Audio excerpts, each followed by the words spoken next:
একজন মহিলা, বুখারীর হাদিস, একটা বিড়াল ছানাকে বেঁধে রেখেছিল। খেতেও দেয়নি, ছেড়েও দেয়নি, খেতেও দেয়নি, ছেড়েও দেয়নি, বেঁধে রেখেছিল। সেই বিড়াল ছানাটি কয়েকদিন না খাওয়া অবস্থায় মারা গেল। আল্লাহ পাক নাখোশ হয়ে গেলেন, সেই মহিলাকে জাহান্নামের ফয়সালা করলেন, তার তাহাজ্জুদের সালাতে কাজ হলো না।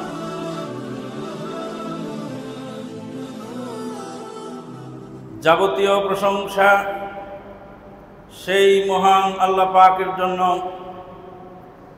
যার অশেষ মেহেরবানিতে হিজরি সনের প্রথম মাস মুহররম মাসে আমরা পদার্পণ করেছি।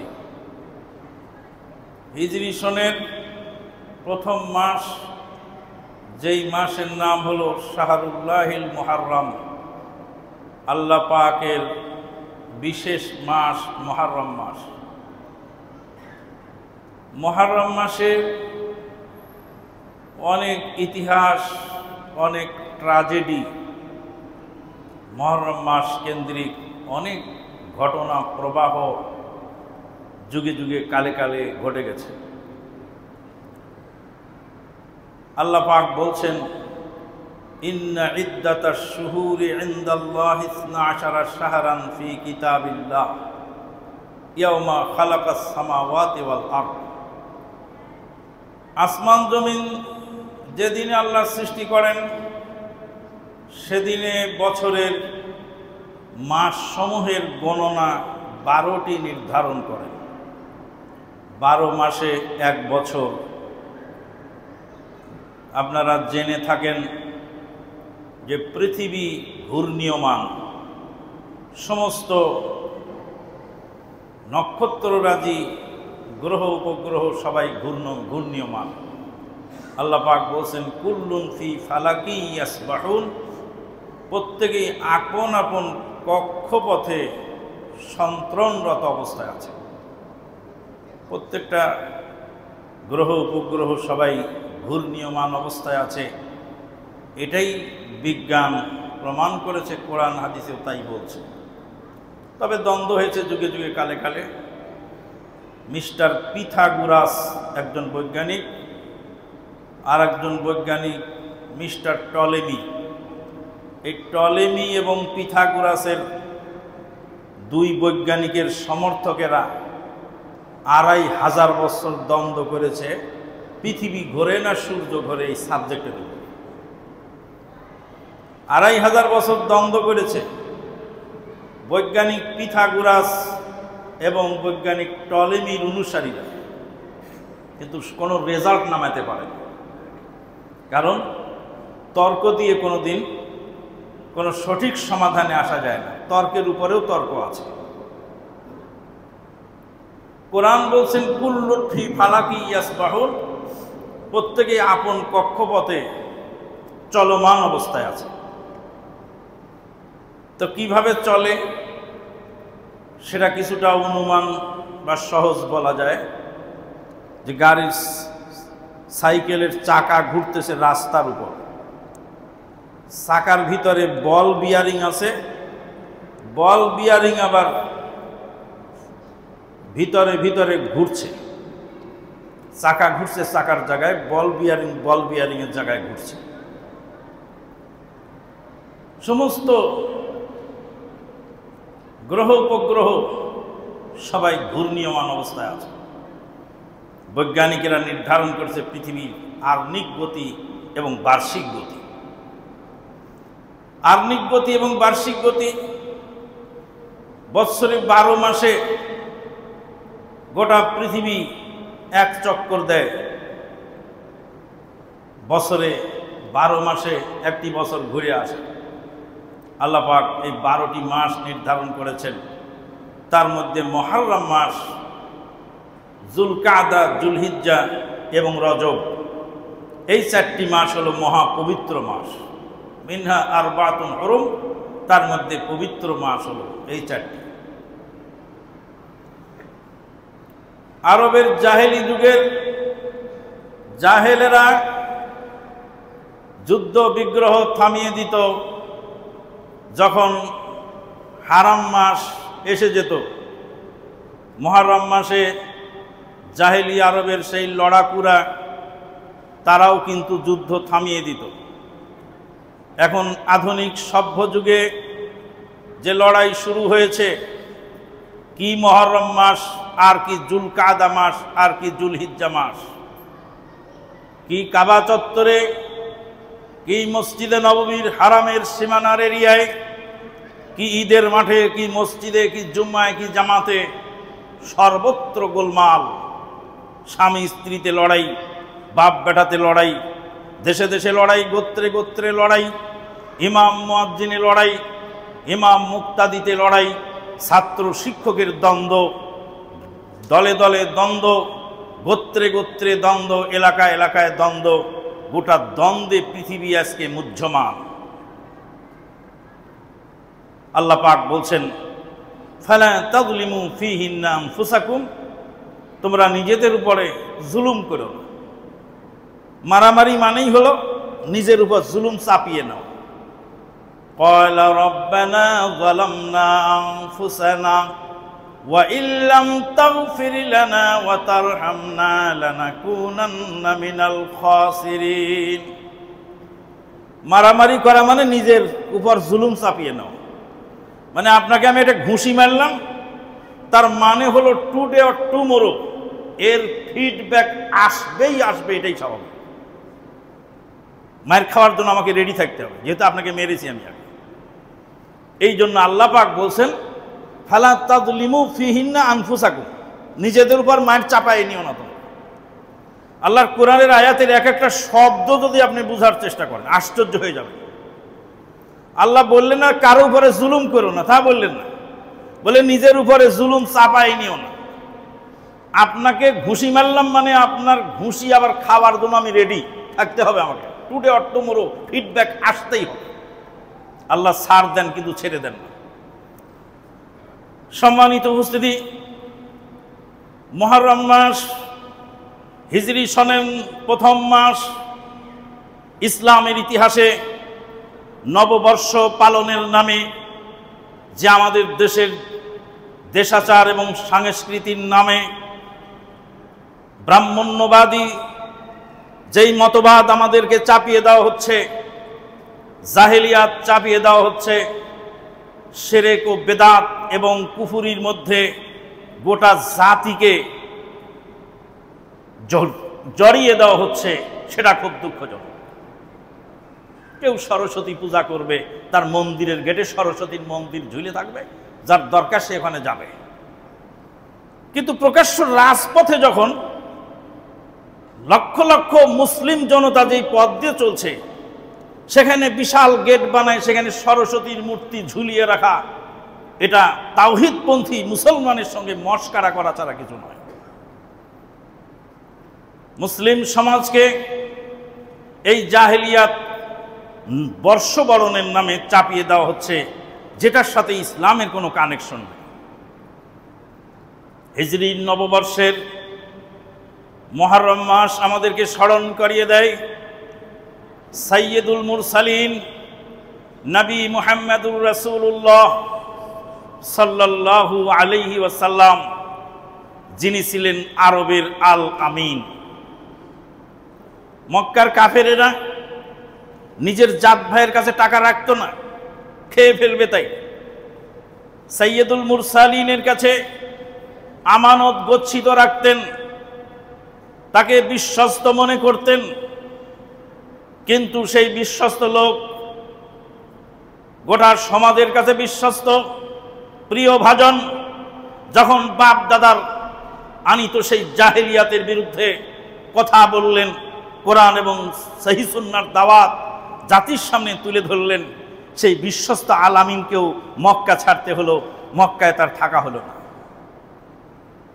13 দিন 13 রাত রাস্তায় পায়ে হেঁটে, কোথাও ঘোড়ায় চড়ে, উঠে চড়ে 13 দিন 13 রাত পাড়ি দিলেন। নবী মুহাম্মদুর রাসূলুল্লাহ সাল্লাল্লাহু আলাইহি ওয়াসাল্লাম হিজরত করে মদিনায় গেলেন। হিজরি সনের শুরুতেই সেই হিজরতের ইতিহাস আমাদেরকে মনে রেখে আমাদের বুঝতে হবে ইসলাম পৃথিবীতে এমনি আসে নাই। যারা বলছেন আল্লাহর নবী হাজের নাজের, তাদের কাছে জিজ্ঞাসা, মক্কাতেও নবী আছেন, মদিনাতেও আছেন, হাজের নাজের তো সব জায়গায় উপস্থিত। তো হাজের নাজের যদি হন, তো মক্কা থেকে মদিনায় যেতে 13 দিন 13 রাত লাগলো কেন? তোমার পীর সাহেব তো রাতের বেলায় আফ্রিকার জঙ্গলে যায় মিটিং করে, যায় নামাজ বিছানোই আছে, পীর সাহেব চলে গেছে। খাদেম এসে দেখে পীর সাহেব নাই। আবার সকালে ফজরের জামাতে হাজির, বললেন আফ্রিকার জঙ্গলে কুতুবদের মিটিং হচ্ছিল, তাই সেই কুতুবের মিটিংয়ে আমি যোগদান করে তারপর এখানে ফিরে এসেছি। তোমার পীর সাহেব চোখের পলকে সারা জাহান সফর করে, আর আমার সাইয়্যিদুল মুরসালিন মক্কা থেকে হিজরত করলেন মদিনায়, 13 দিন 13 রাত সময় লেগেছিল।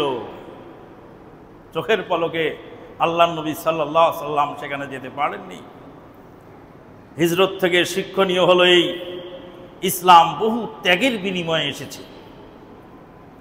সম্মানিত উপস্থিতি, সেই মক্কার আল আমিন মক্কায় টিকতে পারেননি কেন? হক এমন একটা জিনিস, যেই হকের কথা বলে তাকে এলাকা ছাড়া হয়, ঘর ছাড়া হয়, অনেক ক্ষতির সম্মুখীন হতে হয়, কিন্তু হকপন্থীরা অদম্য গতিতে সামনের দিকে এগিয়ে যায়, কোনোদিন তারা থামে না। মুহররম মাসের ইতিহাসের মধ্যে উল্লেখযোগ্য 2টি ইতিহাস, একটি হলো মুসা আলাইহিস সালাতু ওয়াস সালামের নাজাত।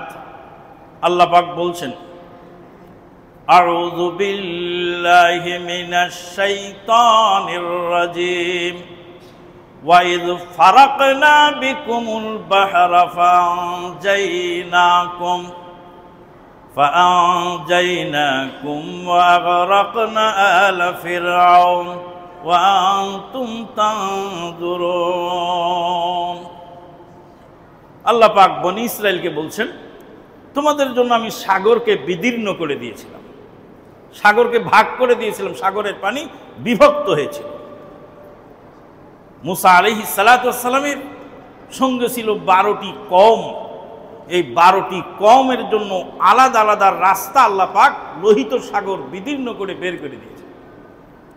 ওয়াগরাকনা লা ফিরআউন, আর ফেরাউন এবং তার দল বল সৈন্য সামন্ত সবাইকে ডুবিয়ে মেরেছিল।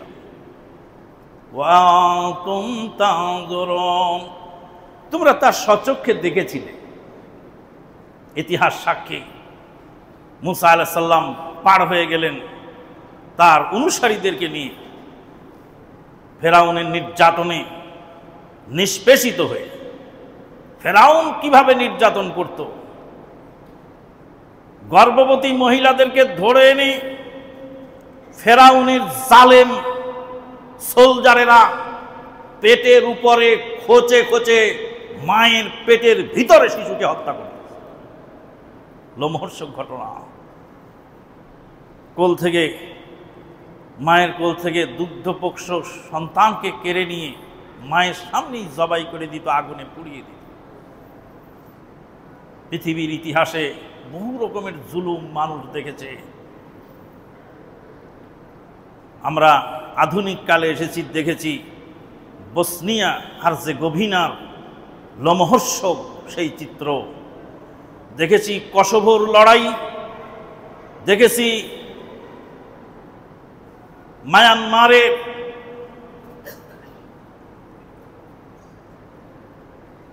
বৌদ্ধদের নির্মম অত্যাচার মুসলিম জাতির উপরে। প্রত্যেকটা জুলুমের লিডার থাকে আলাদা। কসোভোর যুদ্ধের যে নেতৃত্ব দিচ্ছিল তার নাম ছিল মিস্টার ডুডুরুভিক। সেই মিস্টার ডুডুরুভিকের জালেম বাহিনীরা একদিন ঢুকে গেল কসোভোর এক মুসলিম পরিবারের ভিতরে, গিয়ে দেখছে একজন মুসলিম রমণী রান্না করতেছেন তরকারি, কোলে তার শিশু। জালেম সোলজার গিয়ে জিজ্ঞেস করছে, হে মহিলা তুমি কি রাঁধো? বলে আমি বরবটি রান্না করছি, সিম রান্না করছি।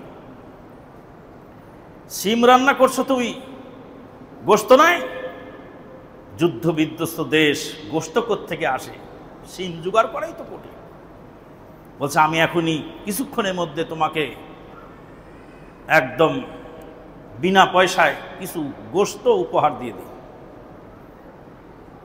মায়ের কোল থেকে নিষ্পাপ শিশুটাকে কেড়ে নিয়ে চাপাতি দিয়ে কুপিয়ে টুকরা টুকরা করে ফেললো, চোখের সামনে করে ফেলে সেই বাচ্চার টুকরা করা গোশতগুলি সিমের পাতিলের মধ্যে দিয়ে নাড়া দিয়ে বলল, এই দেখো ফ্রিতে তোমাকে কিছু গোশতের ব্যবস্থা করে। কোথায় সে টুটুর অভিক? কোথায় সেই অশ্বিনী ঐরাথু? কোথায় সেই জালেম ফেরাউন? কোথায় সেই সমস্ত জুলুমকারীরা? আল্লাহ পাক বলেছেন, ইন্নী হারামতু যুলমা আলা নাফসি, আমি জুলুম নিজের উপরে হারাম করেছি। আল্লাহ পাক বলছেন আমি জুলুম নিজের উপরে হারাম করেছি। পৃথিবীর সমস্ত জালেমদেরকে বলছে ফালা তাজালামু, খবরদার জুলুম করো না, জুলুম বড় ভয়াবহ পাপ। জুলুম যদি কোনো মানুষ তো দূর কি বাত, কোনো পশু প্রাণীর উপরেও জুলুম করলে আল্লাহ পাক সেটাও বরদাস্ত করেন। একজন মহিলা, বুখারীর হাদিস, একটা বিড়াল ছানাকে বেঁধে রেখেছিল, খেতেও দেয়নি ছেড়েও দেয়নি, খেতেও দেয়নি ছেড়েও দেয়নি, বেঁধে রেখেছিল। সেই বিড়াল ছানাটি কয়েকদিন না খাওয়া অবস্থায় মারা গেল। আল্লাহ পাক নাখোশ হয়ে গেলেন, সেই মহিলাকে জাহান্নামের ফয়সালা করলেন। তার তাহাজ্জুদের সালাতে কাজ হলো না, তার ইবাদত বন্দেগীতে কাজ হলো না। আর একজন মহিলা কুকুর ছানাকে পানি পান করিয়েছিল। মহিলাটি ছিল দেহ ব্যবসায়ী, আল্লাহ পাক তাকে ক্ষমা করে দিলেন এই সামান্য একটু অবদানের কারণে। জুলুম পৃথিবীর সবচেয়ে ভয়াবহ পাপ, যেই পাপ আল্লাহ বলছেন আমি নিজের উপরে জুলুম হারাম করেছি। অহংকার বান্দার জন্য হারাম, কিন্তু আল্লাহর জন্য হালাল। অহংকার বান্দার জন্য হারাম, কিন্তু আল্লাহর জন্য হালাল। আল্লাহর নাম হলো মুতাকাব্বির, অহংকারী। জব্বার, শারদুল, প্রতাপশালী। অহংকারী, প্রতাপশালী, মুতাকাব্বিরুন, জব্বার, এগুলি আল্লাহর নাম। আল্লাহর নাম হলো অহংকারী। আল্লাহ অহংকারকে নিজের উপর হালাল রেখেছেন, বান্দার উপরে হারাম করেছেন।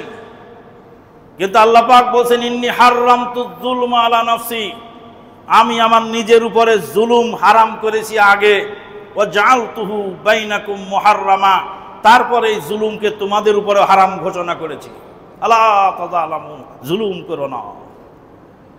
ওয়া মা আনা বিযাল্লামিল লিল আবিদ, আল্লাহ পাক অন্য আয়াতে বলছেন আমি বিন্দুমাত্র বান্দার উপরে জুলুম করি না।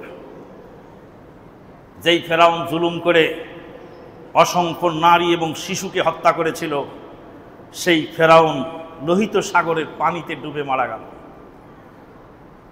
ফেরাউন দাবি করতে কি নদী আমার কথায় চলে, হ্যাঁ দিহি আনহার তাজরি মিন তাহতি বিআমরি, এই যে নদী নালা সব চলে, পানি চলে, দেখো তোমরা এগুলি সব আমার অর্ডারে চলে। আনা রব্বুকুমুল আলা, আল্লাহ পাক দেখায় দিলেন যে পানি তোর অর্ডারে চলে না, আল্লাহর অর্ডারে চলে। চূড়ান্ত ফয়সালার দিন ফেরাউন ডুবে মারা যাওয়ার সময় বলছে আমানতু বিল্লাহিল্লাযী আমানাত বিহি বানু ইসরাইল, বানি ইসরাইল যে আল্লাহর প্রতি ঈমান এনেছে সেই আল্লাহর প্রতি আমি ঈমান আনলাম।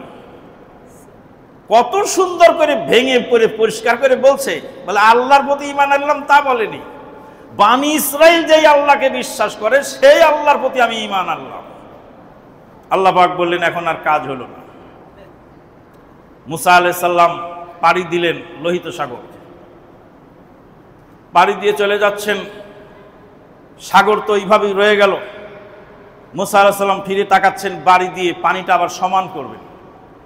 আল্লাহ পাক বলেন, ওয়াতরুকিল বাহারা রাহওয়া ইন্নাহুম জুনদুম মুগরাকুন। হে মুসা, তুমি সাগরকে ওইভাবেই থাকতে দাও, ওরা ডুবন্ত সৈনিক, ওদেরকে ডুবিয়ে মারব, পানি আর সমান করা লাগবে না, তোমার মতো তুমি চলো। ফেরাউন তার সৈন্য সামন্ত নিয়ে মাঝামাঝি বরাবর আসলো, আল্লাহ পাক তাকে ডুবিয়ে দিলেন। আল্লাহ পাক বলছেন, কাম তারাকু মিন জান্নাতি ওয়া উয়ুন ওয়া যুরু'in ওয়া মাকামিন কারীম ওয়া না'মাতিন কানু ফিহা ফাকিহিন কাযালিকা আওরাসনাহা কওমান আখারিন ফামা বাকাত আলাইহিমুস সামাউ ওয়াল আরদ ওয়া মা কানু মুনজারিন। কাম তারাকু মিন জান্নাতি ওয়া উয়ুন, কত বাগ বাগিচা, কত পানির প্রস্রবণ, কত পানির ঝর্ণাসমূহ, নয়ন অভিরাম দৃশ্য। ওয়া যুরু'in, কত ফসলের ক্ষেত। ওয়া মাকামিন কারীম, আর কত বিলাসবহুল বিল্ডিং। ওয়া যুরু'in ওয়া মাকামিন কারীম ওয়া না'মাতান কানু ফিহা ফাকিহিন, কত নিয়ামত এই ফেরাউনকে দিয়েছিলাম, সব ছেড়ে দিয়ে ফেরাউন চলে গেল। কাম তারাকু মিন জান্নাতি ওয়া উয়ুন ওয়া যুরু'in ওয়া মাকামিন কারীম ওয়া না'মাতিন কানু ফিহা ফাকিহিন কাযালিকা আওরাসনাহা কওমান আখারিন ফামা বাকাত আলাইহিমুস সামাউ ওয়াল আরদ ওয়া মা কানু মুনজারিন ওয়া মা কানু মুনজিরিন। কত বাগবাগিচা ফেলে ফেরাউন চলে গেল। গত এই মঙ্গলবারের দিন আমার খালাতো ভাই ফজরের সালাত পড়ল, পরিষ্কার সুস্থ মানুষ, বাড়ি থেকে বের হয়ে এসেছে। তার স্ত্রী জানে না যে আজকের রাতটাই আমার স্বামীর সঙ্গে শেষ রাত। সেও জানে না যে আমার এই সুন্দর বাড়িতে আজকের রাতটাই আমার শেষ রাত, এরপরে আর কোনোদিন এই বাড়িতে আর শোয়া হলো না।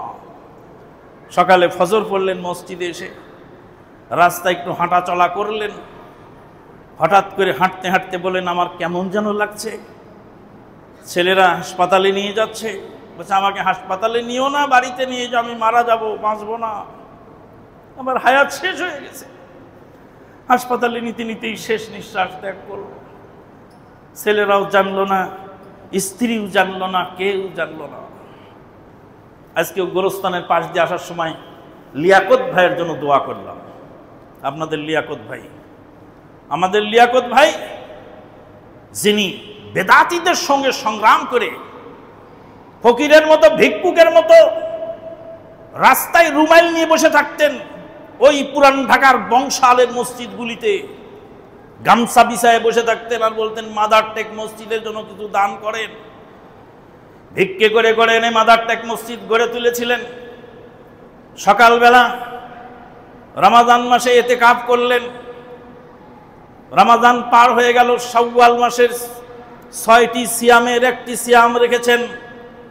সকালবেলা ফজর পড়তে আসলেন মসজিদে। মসজিদে ফজরের সালাত পড়ে ফ্যানের তলে গিয়ে সুবহানাল্লাহ আলহামদুলিল্লাহ তসবিহ পড়তে পড়তেই মৃত্যুর কোলে ঢলে পড়লেন, শেষ নিঃশ্বাস ত্যাগ করলেন। লিয়াকত ভাইয়ের সঙ্গে আমার রক্তের কোনো কানেকশন নাই, ব্যবসার কোনো লেনদেন নাই, সির্ফ দ্বীনি স্বার্থে লোকটাকে ভালোবাসতাম। যখনই গোরস্থানের পাশ দিয়ে আসলাম তখনই তার জন্য দোয়া করে তারপর আসলাম বেড়াইতে। কেন? তার আমলের কারণে সে দোয়া পেয়ে যাচ্ছে, তার আন্তরিকতার কারণে দোয়া পেয়ে যাচ্ছে। আল্লাহর বান্দা চলে আসলেন ঘর ছেড়ে মসজিদে। ফজর ফরজ সালাতের সালাম ফিরানো পর্যন্ত জানলেন না যেটাই আমার শেষ সালাত। সম্মানিত উপস্থিতি, মানুষ চলে যায় বাড়ি ঘর ছেড়ে দিয়ে, ফেরাউন চলে গেল পুরা রাজত্ব ফেলে রেখে। এরপর আল্লাহ বলছেন ফামা বাকাত আলাইহিমুস সামাউ ওয়াল আরদু ওয়া মা কানু মুনজারিন।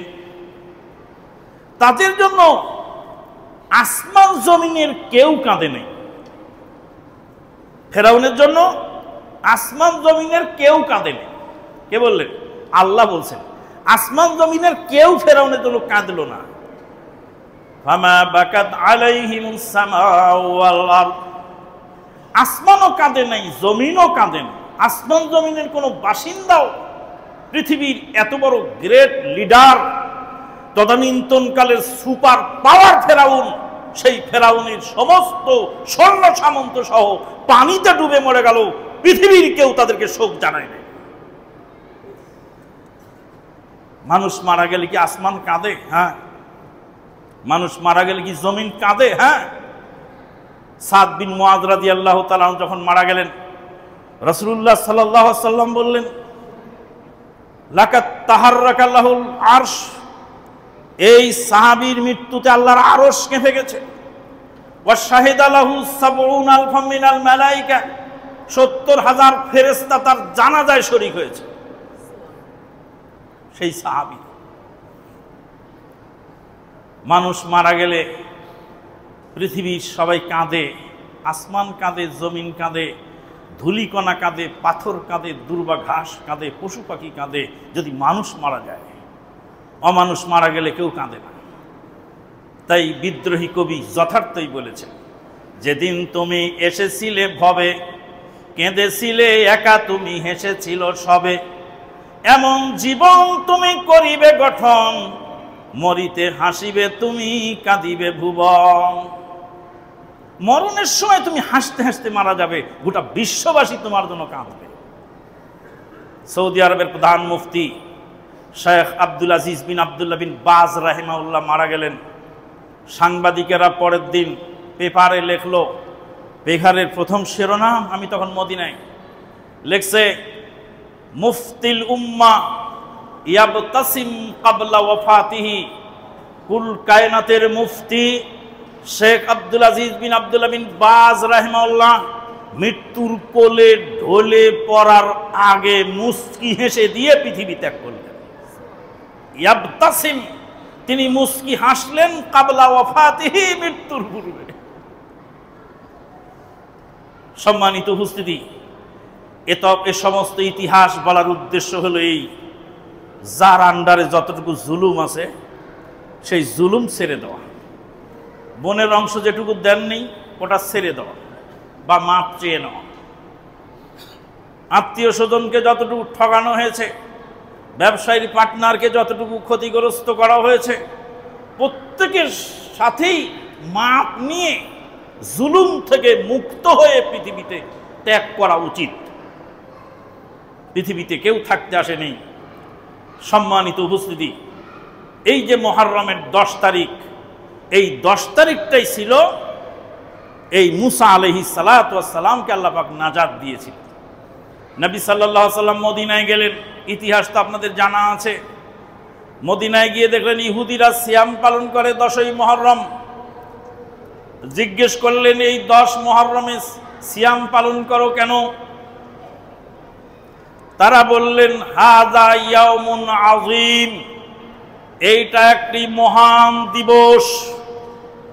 এটা আজকে মহান দিবস। হাযা ইয়াউমুন আযীম নাজ্জাল্লাহু মূসা মিন ফিরাউন, ফেরাউনের কবল থেকে, জালেম ফেরাউনের জুলুম থেকে মূসা আলাইহিস সালাতু ওয়াস সালাম এবং তার সমর্থকদেরকে আল্লাহ পাক আজকের দিনে নাজাত দিয়েছেন। নাজাত পেয়েছেন, মুক্ত হয়েছেন। আজকে মহান বিজয় দিবস। সেই বিজয় মূসা আলাইহিস সালাতু ওয়াস সালামের জালেম ফেরাউনের বিরুদ্ধে। ইহুদিরা সেই বিজয় দিবস পালন করছে কি দিয়ে? সিয়াম পালন করে। ইহুদিরা মূসা আলাইহিস সালামকে আল্লাহ নাজাত দিয়েছেন, সেই নাজাতের খুশিতে তাই আনন্দ উল্লাস করে কি দিয়ে? শুকরিয়া আদায় করে কি দিয়ে? সিয়াম পালন করে। আর আমাদের দেশের চেয়ারম্যান, মেম্বার, এমপি, এমসি যে দায়িত্বশীল হোক না কেন, ভোটে জিতার সঙ্গে সঙ্গে ব্যান্ড পার্টি নিয়ে রাস্তায় বেরিয়ে যায়। হ্যাঁ, তুমি মুসলমান, কোন জাতের মুসলমান তুমি? আল্লাহ যদি তোমাকে বিজয় দিয়ে থাকে অবশ্যই তোমার শুকরিয়া আদায় করা উচিত। ইহুদিরা বিজয় পালন করে, শুকরিয়া করে, সিয়াম পালন করে, আর আমি মুসলমান হয়ে ব্যান্ড পার্টি নামিয়ে যেগুলি করে বেড়ায়, আমি কেমন মুসলমান? সম্মানিত উপস্থিতি, মাঝখানে আর একটা কথা বলা দরকার। আপনাদের ঘরের সন্তানেরা এখন বনভোজন করে, পিকনিক করে, আনন্দ ভ্রমণ করে। এই যেখানে নদী, এই নদীতে গান বাজায়, সালাতের টাইমও বোঝে না, ইবাদতের টাইমও বোঝে না। যুবকেরা যদি বাধা দিতে যায়, যারা করছে তারাও যুবক, যারা বাধা দিতে যাবে তারাও যুবক, মারামারি লাগার সম্ভাবনা খুব বেশি আছে। কাজেই যুবকদেরকে বাধা দেওয়ার জন্য আমি বলি না, আমি বলি মুরব্বীদেরকে, যারা বয়স্ক মুরব্বী আছেন, যাদের ধার ভার আছে, 5-7 জন গিয়ে অন্তত পক্ষে তাদেরকে বলবেন, বাবারা এগুলি করতে নাই। অপরিণামদর্শী সেই ছেলেরা নৌকার উপরে লাফাতে লাফাতে গাঙে পড়ে যাচ্ছে, আর উঠতে পারছে না। লাফ মারতেছে তো পানিতে ভাসায় নিয়ে চলে যাচ্ছে। কক্সবাজারে গিয়ে হাজার হাজার যুবক প্রতিনিয়ত নিখোঁজ হচ্ছে। পিকনিকের নামে হাজার হাজার যুবক গাড়ি অ্যাক্সিডেন্ট করে মারা যাচ্ছে। রাস্তায় গান বাজাতে বাজাতে যায়, এটা যে কত মারাত্মক ক্ষতি। রাস্তায় গান বাজানোর কারণে পাপ হয়তো হয়, কিন্তু রাস্তায় যত গাড়ি চলে কোনো গাড়িওয়ালা কারো হরেন শুনতে পায় না। কেন? একদম ব্যান্ড পার্টি মিউজিক বাজাতে বাজাতে, উচ্চ স্বরে মাইক বাজাতে বাজাতে পিকনিক পার্টি যাচ্ছে। সেই রাস্তায় এক গাড়ি আর এক গাড়িকে যে হরেন দিচ্ছে, কানে শোনে না, এবং মারাত্মক অ্যাক্সিডেন্ট হয়। সেই অ্যাক্সিডেন্টের হাত থেকে বাঁচার জন্য তাদেরকে বলা উচিত, অন্তত পক্ষে তাদেরকে প্রতিবাদটা জানানো উচিত। আমাদের ছেলেরা আস্তে আস্তে অধঃপতনের অতল তলে তলিয়ে যাচ্ছে। বলছিলাম, নবী সাল্লাল্লাহু আলাইহি সাল্লাম বললেন, মুসা আলাইহিস সালাতু ওয়াস সালাম তো আমারই ভাই, আমারই ভাই। আল্লাহর নবী বলছেন, আল আম্বিয়া বানিল আল্লাত, নবীগণ বৈমাত্রের ভাই, তাদের তাওহীদ এক, শরীয়ত ভিন্ন।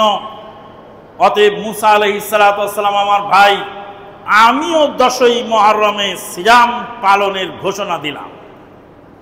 তবে ইহুদিদের সাথে বৈসাদৃশ্য করার জন্য অন্ততপক্ষে একদিন লা আসুমান্না তাসিআ, 9ম তারিখে আর 10ম তারিখে, 9ই মুহররম এবং 10ই মুহররম, 2টি সিয়াম আশুরা রাসূলুল্লাহ সাল্লাল্লাহু আলাইহি ওয়াসাল্লাম বলছেন বিগত 1 বছরের গুনাহ খাতা ক্ষমা করে দেওয়া হয়। সম্মানিত উপস্থিতি, এটা হলো মুহররমের এই আশুরার সিয়ামের ইতিহাস। তারপরে যে ইতিহাস আসলো কারবালার ট্র্যাজেডি, কারবালার এই ঘটনাকে কেন্দ্র করে কত মানুষ যে প্রতিদিন নিজে ইসলাম থেকে বেরিয়ে যাচ্ছে নিজেও জানে। রাসূলুল্লাহ সাল্লাল্লাহু আলাইহি ওয়াসাল্লাম বলছেন, কোন মুসলিমকে যদি কেউ কাফের বলে, আর সে যদি কাফের না হয়, তাহলে যে মুসলিম কাফের বলবে সেই কাফের হয়ে যাবে। এখন ইয়াজিদকে অনেক মানুষ কাফের বলে। ইয়াজিদ যদি কাফের না হয়, তাহলে যে বলবে সে কাফের হয়ে যাবে। ইয়াজিদের নামে শিয়া এবং খারিজিরা, সাহাবীদের নামে যারা এই আবল তাবল গল্প রচনা করেছে, ইয়াজিদের নামে এরকম অনেক আবল তাবল গল্প আছে। ওই জন্য আরবিতে একটা বই আছে, বইটির নাম হলো আল আওয়াসিমু মিনাল কাওয়াসিম। আল আওয়াসিমু মিনাল কাওয়াসিম, এই বইয়ের লেখক অরিজিনাল ঘটনা আর বানাওয়াট ঘটনা প্যারালাল উল্লেখ করেছেন, আর বলেছেন এটা হলো অরিজিনাল, এটা হলো প্যারালাল। ইমাম হুসাইন রাদিয়াল্লাহু তাআলা আনহু আল্লাহর নবীর জলিলুল কদর সাহাবী এবং নবীর নাতি, তিনি যাচ্ছেন কুফায়। কুফায় যাওয়ার মূল কারণ হলো কুফার শিয়ারা তাকে ডেকে বলছে, তুমি এখানে আসো, তুমি নবী পরিবারের লোক, তোমার হাতে বায়াত করে আমরা তোমাকে খলিফা বানাবো। অসংখ্য চিঠি লিখে দিল। পরিস্থিতি অবজার্ভ করার জন্য মুসলিম বিন আকিলকে পাঠালেন। ইমাম হুসাইন রাদিয়াল্লাহু তাআলা আনহু মুসলিম বিন আকিলকে পাঠালেন। মুসলিম বিন আকিলকে তারা আটক করে রেখে মুসলিম বিন আকিলের নামে চিঠি লিখে ইমাম হুসাইন রাদিয়াল্লাহু তাআলা আনহুর কাছে পাঠিয়ে দিয়ে বললেন, পরিস্থিতি ঠিকই আছে, তুমি চলে আসো।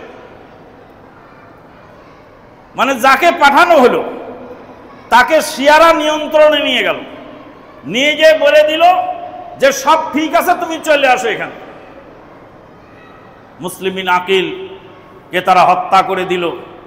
ইমাম হুসাইন রাদিয়াল্লাহু তাআলা যাচ্ছেন, তখন তার সঙ্গে নাবালক শিশু আর অসহায় নারী আর অল্প সংখ্যক পুরুষ মানুষকে নিয়ে উনি কুফায় যাচ্ছেন।